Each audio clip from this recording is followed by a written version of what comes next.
주님의 이름으로 사랑합니다. 오늘 이렇게 비가 오는 시간에도 주님의 전에 나온 우리 모든 성도님들 가운데 하나님께서 말씀으로 하나님을 만나게 되는 그런 은혜를 주시기를 축복합니다.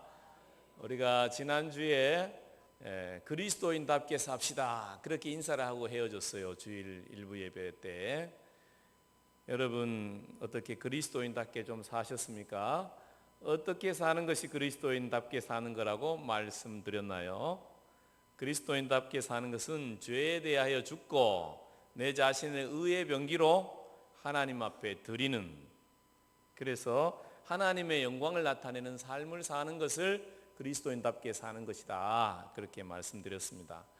여기 이 질문 앞에 한 주간 어떻게 사셨습니까? 이 질문 앞에 우리는 세 가지 반응을 할 수 있습니다. 예, 잘 살았습니다. 아니요, 좀 힘들었습니다. 세 번째는 뭐요? 나 아무 생각 없이 살았습니다. 이 세 개 중에 한 가지일 겁니다. 여러분 1, 2, 3번입니다. 손 들라고 할 때 손 들 생각하지 마시고 속으로 생각하십시오. 1, 2, 3번 중에 나는 몇 번이냐? 여러분 아무 생각 없이 살았다, 이 사람은 회개해야 될 사람입니다. 왜냐하면 말씀을 듣기는 들었는데 말씀과 상관없이 살았어요. 예수님과 상관없이 산 사람이니까 회개해야 돼요. 회개하지 않겠다, 말씀과 상관없이 살아놓고도 제가 지금 회개하라 그랬는데 뭐 회개는 무슨 회개야, 이런 생각 혹시 하는 사람이 있으면 이 사람은 예수 안 믿는 사람이에요. 자기 스스로 정직하게 만약에 회개 안 하겠다 생각이 있는 사람은 아유 내가 예수를 아직 못 믿구나 이렇게 생각하면 됩니다. 그 다음에 잘 살았다, 이런 분은 뭘 아시면 되냐 하면 내가 하나님께 은혜를 많이 받았구나, 하나님이 그렇게 그리스도인답게 살 수 있도록 내게 은혜 주셨구나, 이걸 알아야 돼요. 그 다음에 힘들었다, 이런 분들은 기뻐하십시오. 그래도 나는 뭐 하고 있는 중입니까? 잘 살려고 싸우고 있는 사람이라는 거예요. 그러니까 지금 이기지 못해서 힘겨워하지만 주님이 승리하셨으니까 나도 승리할 걸 믿음으로 바라보면서 기뻐해야 될 사람인 줄 믿습니다. 여러분 우리가 살아가면서 사실 늘 승리하며 살지는 못합니다. 우리도 힘들 때가 있죠. 오늘 우리가 읽은 본문 가운데 바울이 그리스도인답게 살려고 했는데 잘 됐습니까? 안 됐습니까? 안 됐다는 것입니다. 그래서 24절에 오호라 나는 공고한 사람이로다, 나 힘들다 이렇게 바울이 탄식하더라는 것입니다. 바울도 힘들었는데 우리가 너무 안 힘들라 그러면 안 돼요. 우리도 좀 힘들 때가 있는 거예요. 때로는 낙심하고 때로는 절망적인 마음이 들 때도 있어야 되는 거죠. 사람이 절망적인 마음이 들 때는 왜 그러냐 하면 좀 다르게 살 만한 욕구가 있을 때 그런 거예요. 다르게 살고 싶을 때 절망하지, 그냥 세상 사람들하고 똑같이 살고 거기에 만족하는데 왜 절망하겠습니까? 절망할 어떤 이유도 없어요. 그냥 뭐 잘 살았지 뭐, 그죠? 그냥 뭔가 좋으면 좋고 나쁘면 나쁘고 그냥 그렇게 사는 것입니다. 그러나 조금 다르게 살려고 살다 보면 사람들은 누구나 자기의 한계에 대면하게 되는 것입니다. 좀 다르게 살려는 사람들은 꼭 교회 안에만 있는 건 아니죠. 어떤 고승이 돌을 열심히 닦았습니다. 그가 깨달은 게 뭐냐? 내 죄가 왜 이리 크냐? 그분이 가야산에 살았어요. 해인사 가야산에 살다가 늘 보는 산이 압산 수미산이었는데 자기 자신이 돌아가실 때가 돼서 생각해 보니까 내 죄가 왜 저리 저 산만큼 크냐? 그게 느껴지더라는 거예요. 그걸 생각해 보면 수도를 하게 되고 어떤 측면에서 자기 자신을 정확하게 들여다보면 그 죄의 무게를 느낄 수밖에 없는 것이 우리 인생이죠. 그런데 그분에게 복음 전한 자가 없다 보니까 거기에서 끝나는 거죠. 이 죄가 왜 이리 크냐? 해결할 방법이 없는 거예요.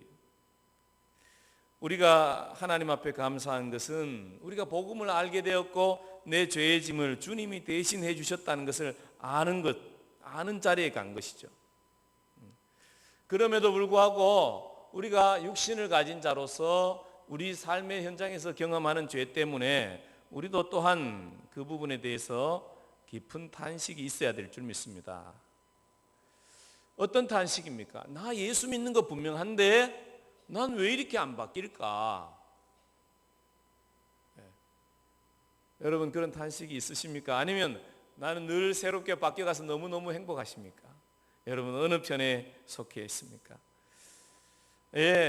그런 어떤 나는 왜 이렇게 안 바뀔까 하면서 탄식하면서 이 절망적인 세월들을 보낸 연수에 따라서 점점점 그것을 벗어났을 것입니다. 이 암흑의 터널을 벗어나는 것처럼. 그런데 그런 탄식을 해본 적이 없는 사람은 아직도 그 안에 들어가지도 않았어. 이미 그걸 통과해서 밖으로 나와서 주의 빛 가운데 거하시는 분도 있을 줄 압니다. 빛이 좀 보이는 상태죠. 우리의 인생은 완전한 의로움의 자리, 성화의 자리에 이르려면 이 동굴을 통과해야 되는데 그 통과하는 자리는 결국은 우리가 주님을 만나는 그때에 완전해질 것입니다. 그 전까지는 어떤 상태이냐? 빛이 크게 보이느냐? 작게 보이느냐? 아니면 멀게 느껴지느냐? 이미 그 빛 가운데로 가까이 갔기 때문에 그 빛이 내게도 좀 반사가 되어져서 다른 사람에게 보여지느냐? 그 차이인 거죠. 우리는 이런 어떤 탄식을 하면서 그 가운데에서 우리가 기뻐해야 되는 것입니다. 왜냐하면 이 탄식으로 끝날 것이 아니기 때문에 그렇습니다. 우리는 변화될 것이기 때문에 그렇습니다. 그런데 많은 사람들은 죄에 무감각해서 그냥 살아갑니다. 죄가 유혹하죠. 뭐라고 유혹합니까? 남들도 다 그렇게 사는데 너무 그렇게 생각하지 마라. 너무 죄책감에 빠지지 말아라. 여러분 남들도 다 그렇게 하는데 라고 하면서 뭘 하라는 것입니까? 죄를 지으라고 유혹한다는 걸 알아야 됩니다. 남들이 다 간다고 해서 그 길을 가면 되는 것입니까? 안 되는 것입니까? 하나님이 기뻐하는 길을 가야 되는 거죠. 우리 그리스도인들은 남들이 다 갔다고 잘 갔다 그러면 될 일이 아니에요. 하나님이 기뻐하는 길로 가야 되는 거죠. 뭐 어떤 사람이 남들도 다 그러는데 그 사람도 그렇게 했다. 그 사람 그렇게 할 수 있어요. 그러나 그게 정당한 건 아닌 거죠. 남들도 다 했다고 해서 그게 정당한 건 아니라는 걸 우리가 알아야 된다는 것입니다. 우리는 하나님 앞에서 살아야 될 존재지 어떤 사람들과 비교해서 좀 더 나은 삶을 살았다고 스스로 위로받아야 될 자는 아니라는 걸 알아야 됩니다. 그렇게 위로받으면 어떻게 되는 거예요? 죄를 정당화시키는 거죠. 마귀에게 넘어가는 것입니다. 이 사단이 꼬시는 방법 중에 또 한 가지는 뭡니까? 너 그렇게 하면 큰 유익을 얻을 수 있다. 그렇게 꼬시는 거죠. 하와한테도 찾아와서 그랬잖아요. 선악을 알게 하는 열매 먹으면 너 엄청나게 잘 될 거야. 하나님처럼 될 거야. 죄로 유혹하는데 잘 될 거라고 유혹하는 거죠. 사람들에게 여러 가지 유익이 있을 거라고 이야기하는 것입니다. 뭐 남의 집 여자하고 사귀다면 더 재미있을 거라고 뭐 하는 거예요? 속이는 거지. 사단이 속이는 거예요. 또 죄가 어떻게 유혹합니까? 괜찮을 것이라고 속입니다. 그래 뭐 그렇게 해도 다 덮여질 거다. 아무도 모를 거야. 아무도 모를 거야. 아무도 모르기는 뭘 아무도 몰라요. 하나님이 아시고 내가 아는데 어떻게 아무도 모를 수가 있습니까? 다윗도 보세요. 죄 지을 때 얼마나 잘 덮어갑니까? 우리아를 죽여버려요. 그리고는 어떻게 속으로 생각했는데 야 이제 아무도 모를 거야. 나는 부하 장군의 부인 참 과부된 불쌍한 여인을 구원해준 정말 좋은 왕으로 내가 칭찬받을 거야. 아무도 모를 거야. 그때 누가 나타났습니까? 나단이 딱 나타나는 거예요. 아무도 모를 일 없습니다. 여러분 우리 하나님께서는 죄를 싫어하여서 죽기까지 하셨죠. 우리 그리스도인들은 죄를 싫어해야 되는 게 정상이에요. 죄를 싫어해야 되는 거예요. 우리가 죄를 싫어할 때에 하나님 안에서 희망이 있고 소망이 있습니다. 여러분 죄를 싫어하지 않으면 우리는 어떻게 되는 것입니까? 죄에 싹 빠져 사는 거죠. 유대인들도 죄로부터 벗어나기 위해서 나름대로 열심히 노력했습니다. 율법을 지켰어요. 율법을 지키는 대단한 사람들이 바리새인이잖아요. 근데 예수님 당시에 바리새인들이 한 그 당시에 살던 사람들의 그 도시의 인구의 한 50% 이상이었다는 거예요. 엄청나게 많은 사람들이 바리새적인 삶을 사모했고 그렇게 노력했다는 거예요. 율법을 지키려고 노력했다는 거예요. 그들이 금식합니다. 보통 일주일에 2번 이상 금식합니다. 하루에 3번 이상 기도합니다. 그리고 이 사람들이 율법을 막 613가지로 쪼개놓고 그걸 지키려고 애씁니다. 그리고 좀 지켰죠. 그리고 어떻게 생각합니까? 나는 저 사람들보다는 낫다 스스로 위로했습니다. 그때 주님이 말씀하시죠. 이 위선자들아, 너가 이 율법을 주신 하나님을 사랑하는 마음이 없구나. 주님이 책망하시죠. 율법으로부터 이 자유함을 얻을 수 없음을 오늘 우리가 말씀을 통해서도 잘 알죠. 우리가 율법을 열심히 지킨 이 바리새인처럼 그 사람들보다 더 어떤 율법을 더 잘 지킬 수 있는 가능성은 사실은 없습니다. 그렇기 때문에 율법으로부터 이 의로움을 얻을 수 있는 사람이 아무도 없는 거죠. 그래서 주님이 이 땅에 오시는 거 아니겠습니까? 우리가 본문에서 그리스도인답게 살고자 하는데 율법으로 되느냐? 안 된다. 그럼 율법은 뭐 하는 것이냐? 율법은 죄가 무엇인지를 보여주는 것이다. 기준으로 제시해주고 가르쳐주고 죄를 깨닫게 해주는 것이다 하는 것입니다. 죄를 깨닫게 되었으면 어떻게 해야 되는 것입니까? 죄로부터 벗어나야 되는 거잖아요. 아까 고승도 알았다 이거예요. 아, 내 죄가 크구나. 그 다음 어떻게 해야 되는 거죠? 그 죄로부터 어떻게 벗어나야 될 텐데 어떻게 해야 될 것이냐의 문제죠. 유대인들도 죄를 깨달았습니다. 그럼 어떻게 해야 될 것이냐? 죄로부터 어떻게 벗어날 것이냐라는 것입니다. 율법은 선한 것이나 그것 자체가 우리를 선하게 만들어 줄 수는 없죠. 12절도 보면 율법은 거룩하고 계명도 거룩하고 의로우며 선하다. 선해요. 그러나 그것을 지킬 힘은 율법을 아는 것으로부터 오는 것은 아니에요. 그 힘은 우리 각 사람에게 있느냐? 없더라는 것입니다. 그래서 우리는 안 된다는 것을 깨닫는 거죠. 우리가 안 된다는 것을 깨달으면서 뭐 하는 것입니까? 탄식하는 것입니다. 오늘 사도 바울도 이 자기 자신을 보면서 탄식하는 거죠. 내가 율법은 신령한 줄 알거니와 내가 율법대로 살려고 하는데 내가 어떻게 되어져 있습니까?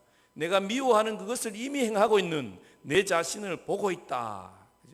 15절 보면 내가 원하는 것은 행하지 아니하고 도리어 미워하는 것을 행한다. 미워하는 것을 나도 모르게 이미 행하고 있는 내 자신을 보고 있는 것입니다. 그리스도인들이 믿음으로 의롭게 되었다는 이야기를 우리가 지금까지 믿음으로 의롭게 됨에 대해서 계속 많이 나누었습니다. 그러면 그리스도인들은 그럼 이 율법으로부터 자유로우냐? 율법을 안 지켜도 되느냐? 주님이 뭐라고 말씀하십니까?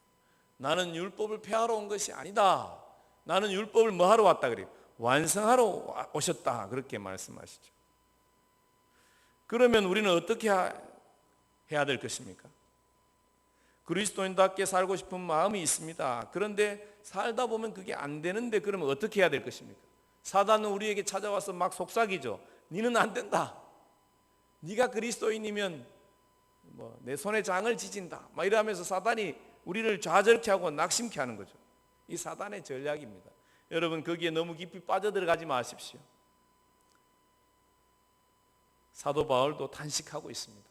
사도 바울 같은 대단한 사람도 탄식하고 있는데 우리가 탄식하는 자리에 이르는 것 자체만 해도 감사해야 될 거예요. 대부분의 사람들은 뭐 한다는 거예요? 탄식조차 하지 않는 거예요. 그냥 그렇게 죄를 합리화시키면서 정당화시키면서 어떤 사람은 얼굴에 철판을 깔고 당당하게, 그게 당당해야 될 것입니까? 우리는 내 안에서 하나님의 법과 죄의 법이 싸우고 있다는 것을 알고 있는 자리에 있다는 것이 우리 가운데에서 희망이라는 것을 알아야 됩니다. 이게 왜 희망인 것입니까?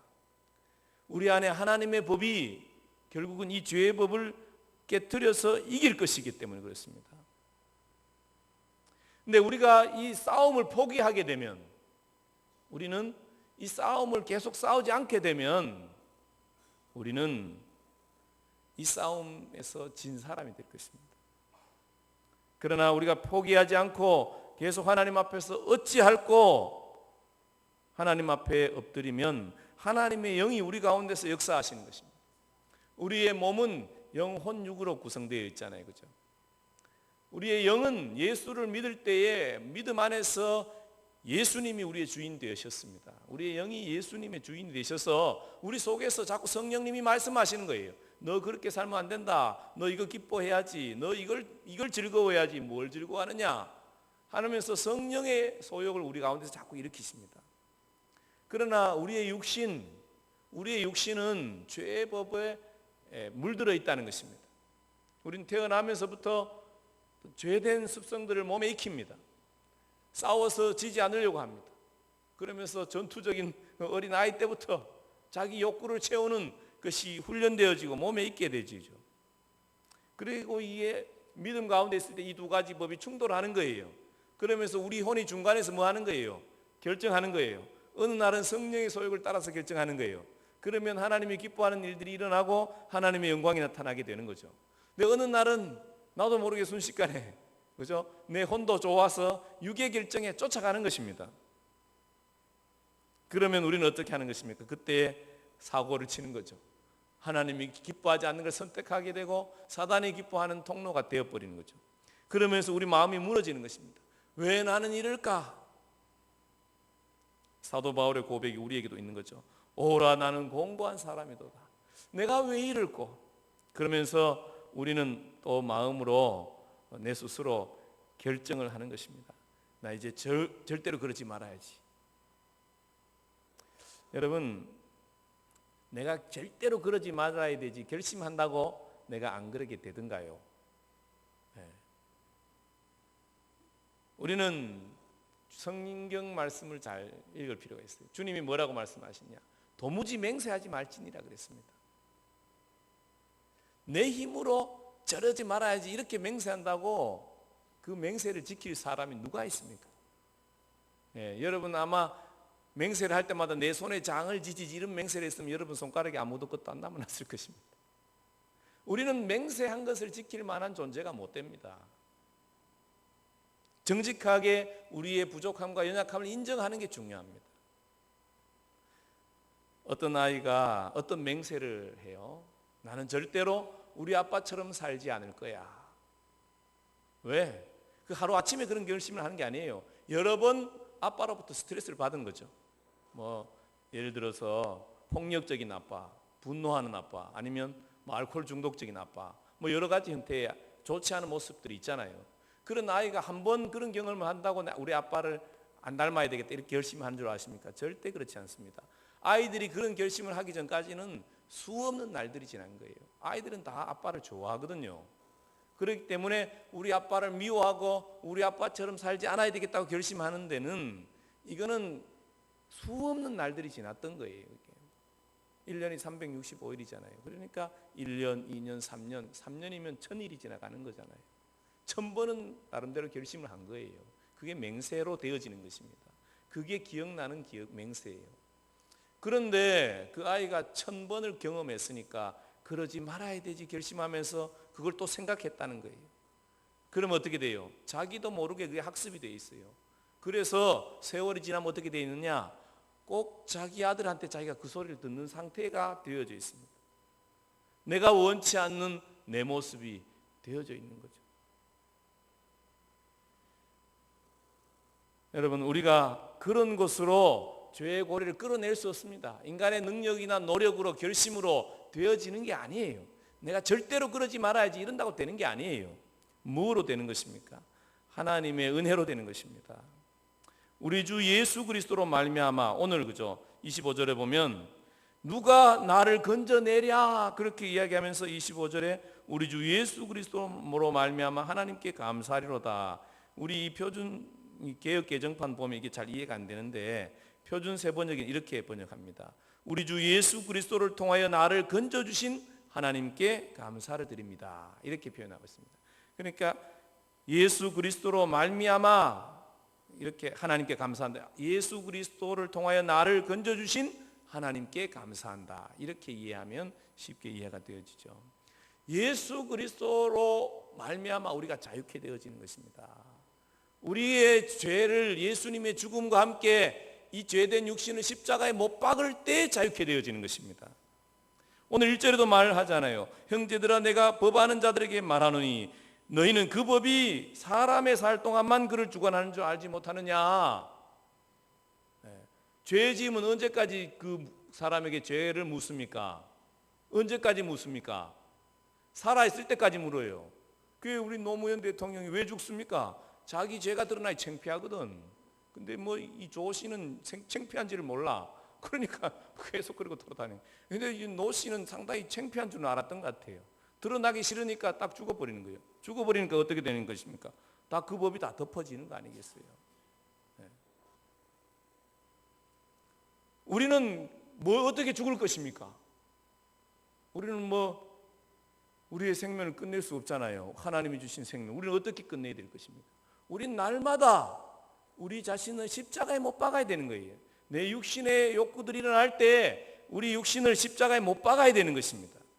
그때에 우리가 자유케 되어지는 거예요. 죽을 때에 다시 살아나는 거예요. 누가 죽을 수 있겠습니까? 죄에 대한 안타까움, 탄식, 죄책감이 있을 때 죽고자 하는 마음이 생겨요. 내가 이렇게 살아서는 안 되겠다. 왜 나는 이렇지?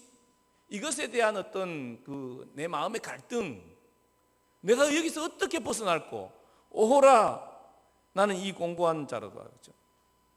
이 사망의 짐에서 누가 나를 건져내랴. 이런 탄식이 있을 때 거기서부터 희망이 시작되어지는 것입니다.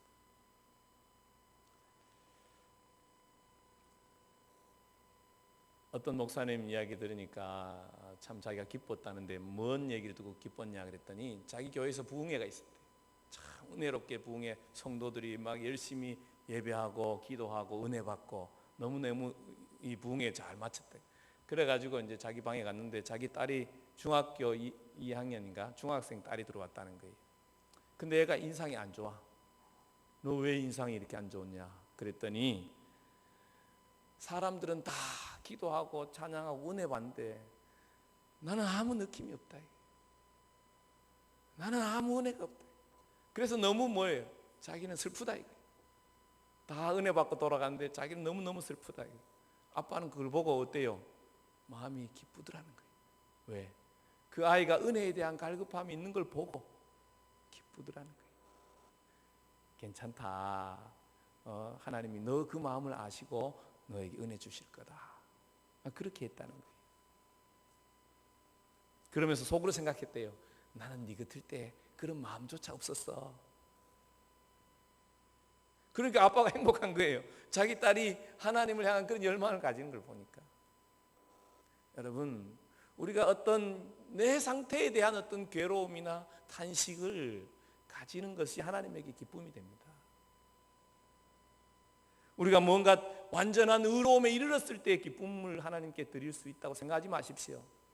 우리가 싸우고 있는 그 자체, 하나님의 사람으로 살고 싶어서 내 안에서 몸부림하고 있는 모습, 이것이 하나님에게 기쁨이 되어집니다.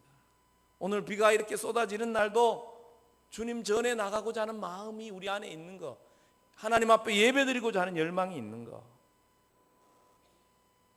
하나님을 향한 안타까운 마음, 하나님께서 우리를 보고 계십니다. 주님을 닮기를 더 갈망하십시오. 더 온전함에 이르지 못한 것 때문에 애타하십시오. 그 탄식이 우리를 하나님께로 이끌어갑니다. 그리고 내 자신을 십자가에 죽여야 되겠다. 나는 날마다 죽노라. 내가 그리스도와 함께 십자가에 못 박아야 되겠구나. 나는 죽어야 되겠구나. 그렇게 내 자신을 죽여나갈 때에 우리 가운데에서 주님이 사시는 그 모습들을 보게 되는 거죠. 어떻게 그것이 우리 안에서 가능하게 되느냐, 또 8장에서 말씀합니다. 근데 8장은 제가 이번 주 말고 다음 주 말고 그 다음 주에 말씀드릴 텐데요. 여러분, 그 어떤 은혜를 누리기 위해서는 이 탄식이 깊어야 돼요. 단식 없이 은혜가 없습니다. 깊은 단식의 시간을 좀 보냈어요. 내가 이렇게 살아도 되느냐? 내가 성도인데, 내가 하나님의 아들인데, 내가 하나님 딸인데 이렇게 살아도 되느냐? 또 우리 조금 편하게 이야기하면, 내가 목사인데, 내가 장로인데, 내가 교회 항존 직분자인데, 내가 그래도 집사인데, 나 그래도 세례 받았는데 이래 살아도 되느냐? 하나님 앞에서 여러분 자신을 한번 깊이 들여다보는 그런 은혜가 있고, 그 단식으로부터 또 주님께서 여러분들을 자유케 해주시는 그런 은혜들을 누리게 되는 그런 우리 모든 성도님들 되시기를 주님의 이름으로 축복합니다. 이 시간 우리 다 같이 일어나셔서 주의 손을 나의 손을 포개고 찬양하고 기도하기를 원합니다. 기도할 때 주님, 내 마음을 주님께 드립니다. 내가 주님 닮지 못한 부분들 그냥 당연하게 여기지 않기를 원합니다. 주님을 더 닮을 수 있게 도와주십시오. 기도하시고 또 기도받기를 원하신 분 계시면 앞으로 나오시기 바랍니다. 찬양하겠습니다.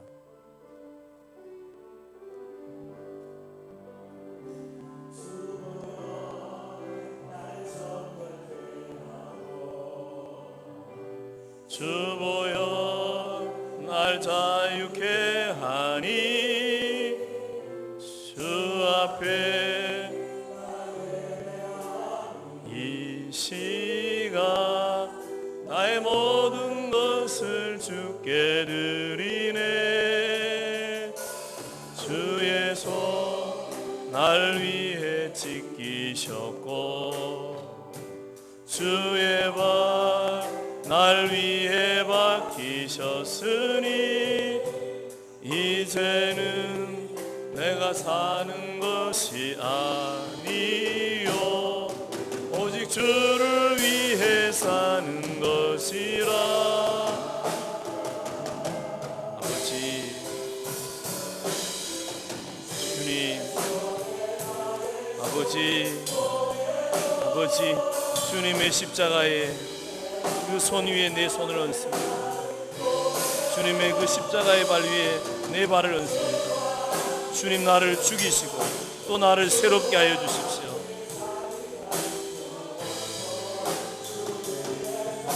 아버지 주님, 내 손에 나의 손을 포개고 아버지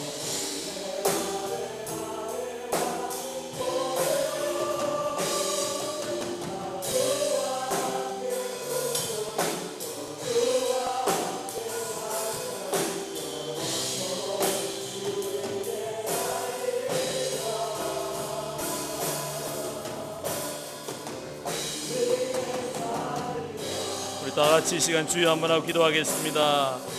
주여, 아버지 하나님, 주님을 닮기를 원합니다.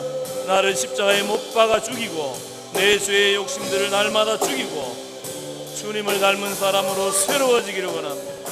성령님,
하나님 아버지 감사합니다. 저희들을 믿음의 사람으로 불러주셔서 하나님에게 속한 자 되게 해주신 것을 감사합니다. 그러나 여전히 아직도 내 안에서 두 법이 싸우는 것을 고백합니다. 주님, 더 온전히 주님을 닮고 싶습니다. 아버지, 우리 안에 더 깊은 갈망을 허락하여 주십시오. 하나님, 예수님 닮지 못한 모습 때문에 탄식하며, 그러나 절망적인 탄식이 아니라 간절한 소망을 가지고 기대함으로 탄식하며, 하나님께서 우리 가운데서 일하신 것을 경험하며 날마다 조금씩 더 주님을 닮아가는 사람으로 새로워져 가 감사로 영광 돌리는 자리에 저희들이 더 풍성하게 서는 하나님의 사람들 다 될 수 있도록 은혜 베풀어 주시옵소서. 예수님 이름으로 기도합니다. 아멘.